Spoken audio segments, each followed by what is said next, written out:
औज़ुबिल्लाहिमिनश्शैतानिर्रजीम बिस्मिल्लाहिर्रहमानिर्रहीम। एक कॉल आने की वजह से वीडियो चूँकि कट गई थी तो मैं उसका बाकी पार्ट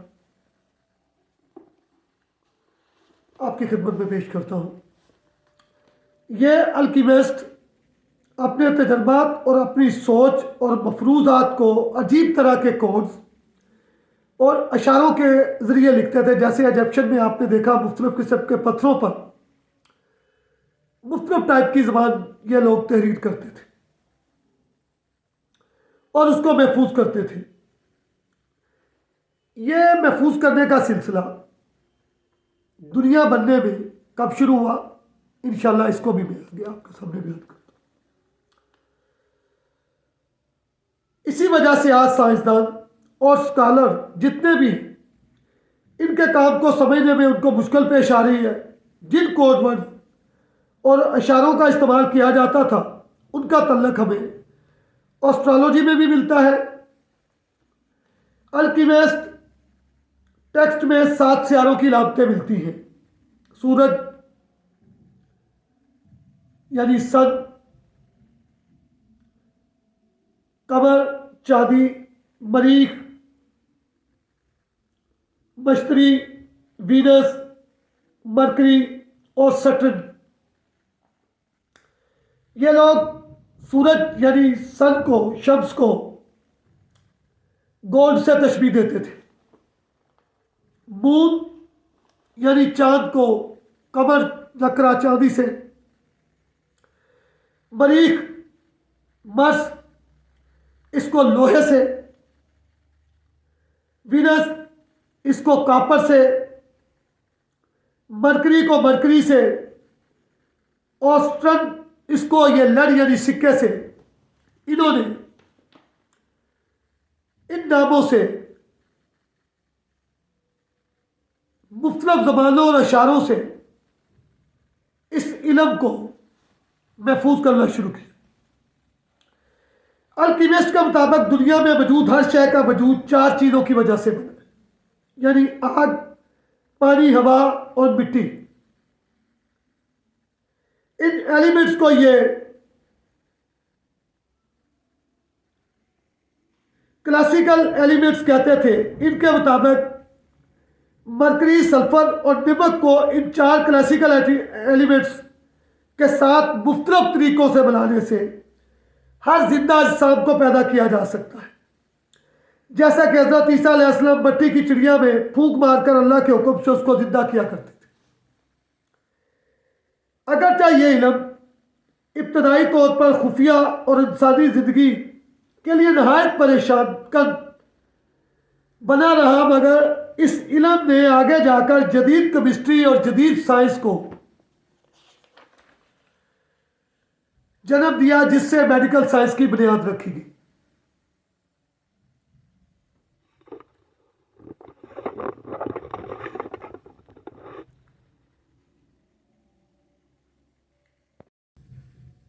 यहां पर एपक्लोनिस्ट ऑफ डियाना की किताब द बुक ऑफ 7 स्टैचू का जिक्र करना बहुत ज़्यादा ज़रूरी है। उसके मुताबिक जब अलकीमी का इल्म पर पाबंदी लगा दी गई थी तो इस इल्म के राजों को एक एमरल टैबलेट यानी ज़बूत की तख्ती पर लिखकर दफन कर दिया गया था। इस किताब में उसने लिखा है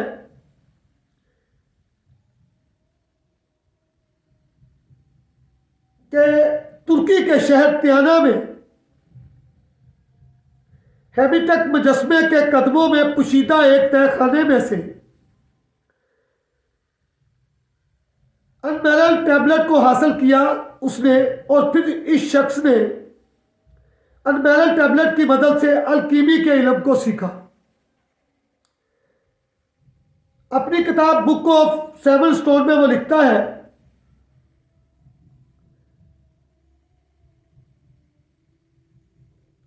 कि लफ्ज़ एबसनम के जरिए नंबर जो वहां पर फिक्स किए हुए मुजस्मे हैं, दरअसल वो जिंदा है और ये बोलने वाले मुजस्मे हैं हर मुजस्मा इस मंदिर का पुजारी है जिसमें वह मौजूद है, और एक साथ 7 मंदिरों के पुजारी हैं। ये सातों सियारों से ममासलत रखते हैं। ये मुजस्मे न सिर्फ जिंदा हैं बल्कि बोल रहे हैं, क्योंकि ये कीमिया की आम दात से नहीं बल्कि अल्केमिकल ऑपरेशन से जारी होने वाली फिलासफिकल मेटल से बनाए गए। यही फिलासफिकल मेटल इन मुजस्मों को अपने मंदिर में काम करने के काबिल बनाती है। और आगे चलकर एपोलोनस ऑफ थियाना ने खुदाई का दावा भी कर दिया। वो कहता था कि मैं रोशनी हूँ जिससे हवा मुनव्वर होती है, मैं वो हूँ जो हैरत अंगेज पौधों को जन्म देकर ज़मीन को गर्म और खमीर करता हूँ, मैं वो हूँ जिसकी हकमियत से ये रात की तरीकी दूर होती है, मैं वो हूँ जो दुनिया को दिन में उठाता हूँ, और मैं वो हूँ जो फूल उगाता हूँ, मैं वो हूँ जो रोशनी वाली तमाम चीज़ों को रोशनी पहुँचाता हूँ। हर खूबसूरत चीज़, हर शानदार चीज़ मेरे काम से परवरिश पाती है, और जो लिबास मैं अपने लिबास के हिस्से के साथ पहनता हूँ वो मुकम्मल खूबसूरती और मुकम्मल चमक पाता है, क्योंकि मेरा रंग सबसे खूबसूरत है, सबसे बड़ा है, सबसे चमकदार है। नौज़ बिल्लाह।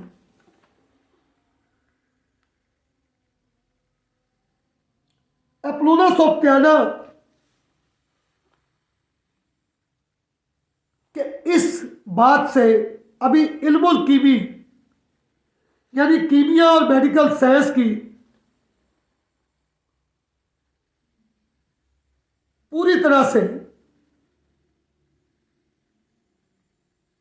समझ किसी को नहीं आएगी। इसको आगे लेके चलती है। इससे पहले ऊपर मैंने आपकी खिदमत में बयान किया है कि शहर कूफा के चौराहे में दुनिया का सबसे बड़ा, बगदाद का सबसे बड़ा साइंसदान जाबर बिन हयान चिड़ियों में रूह पैदा करने की कोशिश करता है, मगर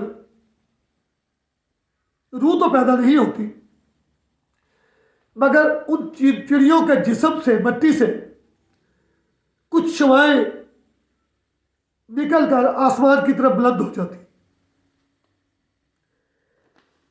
मकसद यह है कि हमेशा से ही इंसान फितरत के राजों को तलाश करने की कोशिश में लगा रहा है, ताकि उसकी ताकत को वो अपने बस में करके अपने मातहत कर ले। इस तलाश ने इंसान को जादू, रूहानियत, मजहब और साइंस की तरफ मुतवज्जा किया, और ऐसे इल्म की जस्तजू बढ़ गई जिसके जरिए दूसरी दुनिया से रब्ता किया जाए या उन इल्म की तलाश की जाए जो छुपे हुए। ऐसे ही एक पुरस्कार इल्मुल कीमिया यानी अलकीमी है, जिसको ये माना जाता है कि हम इस इल्म को सीख कर अपने जिस्म और अदम पदम धातों को अमर बना सकते हैं और किसी भी नामुमकिन काम को मुमकिन कर सकते हैं। इल्मुल कीमी का मकसद मुख्तलिफ धातों को सोने में बदलना, बीमारियों से शिफा हासिल करने के लिए जादू की दवाई तैयार करना, और फनानी अपने आप को, और फानी यानी कि हमेशा जिंदा बनाने वाले महलूल यानी आब हयात को तैयार करना था। एलेक्जेंडर ऑफ लाइफ का नाम जिसको दिया गया था, उस इल्म की जस्तजू में ये लोग इस कदर आगे बढ़ चुके थे, ये उस इल्म को तो नहीं पा सके कि इंसानों को जिंदा कैसे किया जा सके, मगर इसकी जस्तजू में इन्होंने मुकम्मल काले जादू को और अलकीमी को हकीकत का रंग दे दिया। बाइबल, मिस्र, हिंदुस्तान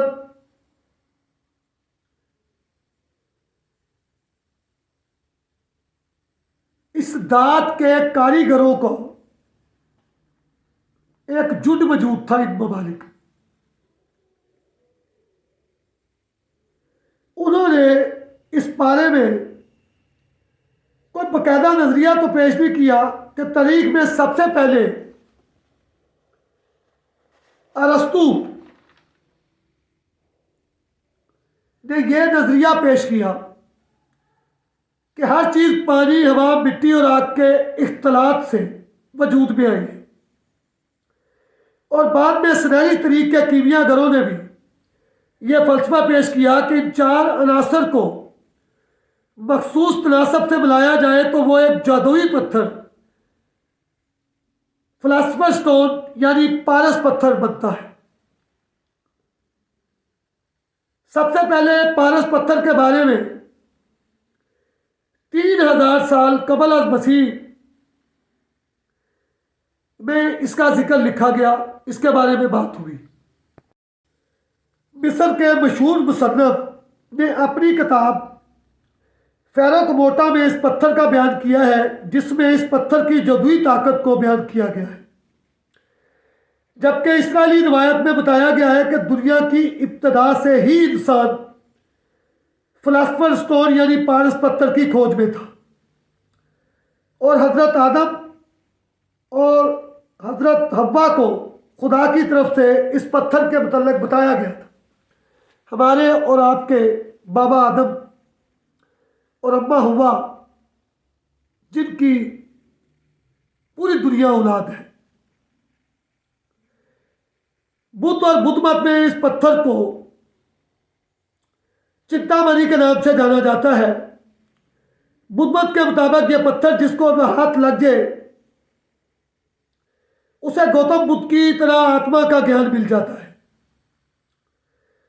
जबकि हिंदू मत में ऐसा माना जाता है कि देवता ऋषियों के पास यह पत्थर था। इसके अलावा जो सांप सैकड़ों बरस की उम्र पाता है उसके पास भी पारस पत्थर मौजूद होता है, जिसकी खोज बड़े बड़े तांत्रिक करते आए हैं। अलकीमी के माहिरीन का मानना था कि पारस पत्थर को मखसूस तरीके से बनाया जा सकता है। इसके अलावा यह पत्थर किसी आम मेटल को छू ले तो वह सोना बन जाए, किसी बीमार शख्स को छू ले तो वह शिफायाब हो जाए। अहद कदीम में हिंदुस्तान के मशहूर माहिर कीमिया नागार्जुन के बारे में कहा जाता है कि वो आम मेटल को सोने में बदल देते थे और वो इस वक्त हिंदुस्तान में अलकीमी के बानी थे। दरअसल कदीम ज़माने में लोग सोना बनाने की दौड़ में इसलिए नहीं लगे थे कि वो कीमती था, बल्कि इसकी वजह यह थी कि वो सोना एक ऐसा मादा है उनकी नज़र में जिसमें कुदरत के तमाम अनासर का परफेक्ट बैलेंस मौजूद होता है, जिसके जरिए बड़े बड़े करिश्मे करना मुमकिन है। वैसे तो अलकीमी का मौजू हमेशा से ही राज रहा है। इस इल्म का मकसद पुराने कुतुबों, पत्थरों में और पुरानी किताबों में राज के साथ छुपाना था। अलकीमी सिर्फ आम दांत को सोने में बदल देने का नाम नहीं, बल्कि अलकीमी इससे कहीं ज्यादा आगे थी। अलकीमी का इल्म हजरत ईसा अलैहिस्सलाम के ज़माने में खूब जोरों पर था, क्योंकि आप अल्लाह के हुक्म से मुर्दों को जिंदा करते थे, अंधों को बनाई, कोढ़ के मरीजों को ठीक किया करते थे। आपके इस इल्म का चर्चा रूम, मिस्र, यरूशलेम, यूनान में फैलने में ज़्यादा देर नहीं लगी तो आप ऊपर पढ़ चुके हैं कि उन लोगों ने सर दर की बाजी लगा दी कि किसी तरीके से वो इस इल्म को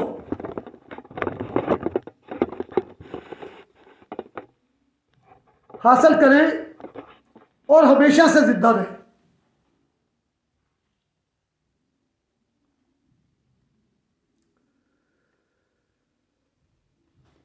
चूंकि उन्होंने इस दवा का नाम एल्गन्स ऑफ लाइफ का इसको नाम दिया था, जिसका मकसद उम्र को दराज करना था। उनका मकसद सोना चांदी या दीगर धातें बनाना नहीं था। इसका अगला सेगमेंट जब आएगा तो हजरत नूह अलैहिस्सलाम से हरबीज की पूरी जो हिस्ट्री है उसके अंदर आपको और भी समझने में भी मदद मिलेगी।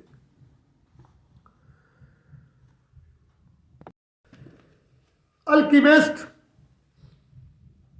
अपने तमाम तर कामों को और मफरूज़ों को अजीब तरह के कोड के ज़रिए, जैसे कि आपने इजिप्शियन में देखा है, मिस्र के जो खंडरात हैं वहाँ से जो ईंटें पत्थर मिलती हैं उन पर अजीब तरह की ज़बान लिखी हुई है, जिसके बारे में इंशाल्लाह मैं हनूक के चैप्टर में आपसे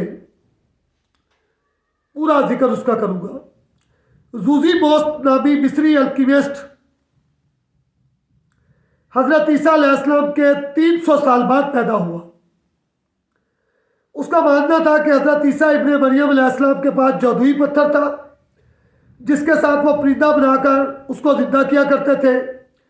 इसके अलावा ये पत्थर हज़रत ईसा अलैहिस्सलाम से पहले पैगंबरों के पास भी था, यानी उतारों के पास भी था, जिसकी वजह से उनकी उम्रें इतनी लंबी लंबी हुआ करती थी। कीमियागरों ने इस तरह के छोटे छोटे इल्ज़ामात पैगंबरों पर लगाने शुरू कर दिए थे, जिसका जिक्र कुरान मजीद में भी मिलता है और बाकी आसमानी किताबों में भी। कीमियागरों के मुताबिक दुनिया में मौजूद हर चीज़ का वजूद 4 चीज़ों की वजह से, यानी आग, पानी, हवा, मिट्टी, इन 4 एलिमेंट्स को मुख्तलिफ तरीक़ों से मिलाने से जिंदा अजसाम पैदा किए जा सकते हैं। जिस तरह हज़रत ईसा अलैहिस्सलाम मिट्टी की चिड़िया को अल्लाह के हुक्म से जिंदा कर दिया करते थे। अलबत्ता ये इल्म इब्तदाई दौर में नहायत खुफिया तौर पर, लेकिन दरअसल इस इल्म ने आगे जाकर जदीद केमिस्ट्री और मेडिकल साइंस की बुनियाद रखी, तो इस इल्म को आहिस्ता आहिस्ता एक्सपोज होना पड़ा। अहद वस्ता में यूरोपीय ममालिक का इस इल्म पर इस कदर भरोसा था कि इस वक्त के ज़हीन तरीन लोग भी बेसिक मेटल से सोना बनाने पर यकीन रखते थे। यहाँ तक कि इंग्लैंड के बादशाह हेनरी फोर्ड ने बड़े बड़े कीमिस्टों को यह हुक्म दिया कि वो इस सब्जेक्ट पर मजीद तहकीक करें ताकि मुल्क पर चढ़ा हुआ कर्जा उतारा जा सके। उसके बाद यूरोपीय हुक्मरानों ने भी अल्केमिस्ट पर सर्च करने वालों को अनामो इकराम से नवाजना शुरू किया। इस दरमियान बहुत से ममालिक इस बात को लेकर परेशान थे कि कहीं अल्कीमिस्ट अपने इस मकसद में कामयाब ना हो जाए। इसलिए 2री सदी ईस्वी में चीन ने अल्कीमी की मदद से सोना बनाने को गैर कानूनी करार दिया और अल्कीमी पर तहकीकात करने वालों को मौत की सजा का हकदार करार दिया और बाकायदा ऐलान भी कर दिया। गौर करने वाली बात यह थी कि 17वीं सदी के 2 अजीम साइंसदान आइजैक न्यूटन और रॉबर्ट बाइडल, जिसको बाइल का नाम भी दिया गया, अल्कीमी को लेकर काफ़ी संजीदा थे। न्यूटन ने अपनी सीक्रेट डायरी में पारस पत्थर के मतलब बहुत कुछ लिखा हुआ था। अल्कीमी के बहुत से राजों से पर्दा उठाया, लेकिन अल्कीमी को अपनी ज़िंदगी के आखिरी दौर में उसने महसूस हुआ कि इसकी तहकीकात को गलत हाथों में ना कहीं पहुंचा दिया जाए या लग जाए, इसलिए उन्होंने अपनी सीक्रेट डायरी को खुद ही जला दिया। अल्कीमी पर मुसलमानों की तहकीक को भी नज़रअंदाज नहीं किया जा सकता, जिसमें एक बड़ा नाम जाबिर बिन याद का था, जिन्होंने यूनानी और मिस्री अल्कीमी की किताबों का अरबी में तर्जमा किया। अल्कीमी पर बेशुमार तजर्बात किए, जिससे जदीद केमिस्ट्री की बुनियाद पड़ी।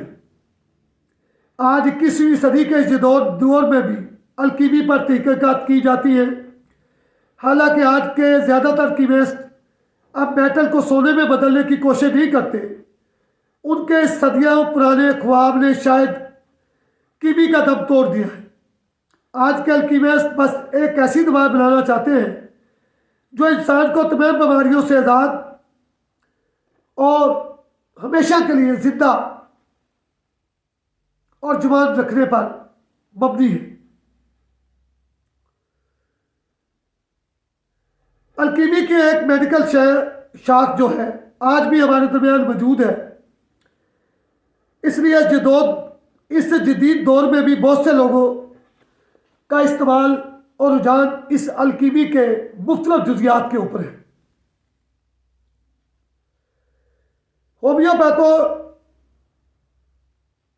होम्योपैथी वैसे तो एक आम लोगों की नज़र में आप इल्म है, लेकिन होम्योपैथी को भी अलकीमी की तरह सोडियम साइंस माना जाता है और मेडिकल साइंस इसको नहीं मानती कि इसमें कुछ सच है, मगर इसके बरअक्स लाखों लोगों का दावा है कि वो इससे ठीक हुए। आज के साइंसदान अल्कीमिस्ट लोगों को सोना बनाने के ख्यालात को दकियानूसी करार देते हैं, जिन्होंने एक स्याह मेटल को खोजने का नामुमकिन ख्वाब देखा था जो बेस मेटल को सोने में बदल सकता था। लेकिन साइंटिस्ट ये भी मानते हैं कि बहुत सारी दरियाफ्त अल्कीमिस्ट की इन बेतुकी कोशिशों की वजह से ही वजूद में है, बल्कि काले जादू की पूरी, जो कि अगले सेगमेंट में इंशाल्लाह आपकी खिदमत में उसकी इब्तिदा और अलकीमी की इब्तिदा के ऊपर में आपको पूरा सेगमेंट इंशाल्लाह। हमारा इल्म आज भी मुख्तलिफ तरीकों पर आगे बढ़ रहा है। अलकीमी पे एटम की दरियाफ्त के बाद